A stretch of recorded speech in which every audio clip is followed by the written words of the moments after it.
NRV టీవీకి స్వాగతం. ఈ రోజు ముఖ్యాంశాల చూద్దాం. శబరిమలైలో భక్తుల రద్దీ ఎక్కువగా ఉందంటూ సోషల్ మీడియాలో వస్తున్న ప్రచారాలను శబరిమలైలో ఉన్న కొందరు స్వాములు కొట్టిపారేస్తున్నారు. అటువంటిదేమీ లేదని, భక్తుల రద్దీ సాధారణంగానే ఉందని వారంటున్నారు. మరింత సమాచారం మనకు ఎన్ఆర్వి టీవీ ప్రతినిధి మోహన్ మనకు అందిస్తారు. Over to Mohan.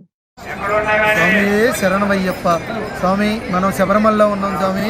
సోషల్ మీడియాలో ఫేస్బుక్లో 20 గంటలు పడుద్ది, 18 గంటలు పడతాయని వార్తలు వస్తున్నాయి. అవన్నీ అబద్ధం వార్తలు స్వామి. మనకి ప్రజెంట్ శబరిమలలోనే ఉన్నాము, పంబ దగ్గర ఉన్నాము. ఇక్కడ జనాలు అయితే ఎక్కడ కనబడట్లేదు. మనం చూడొచ్చు విజువల్స్లో.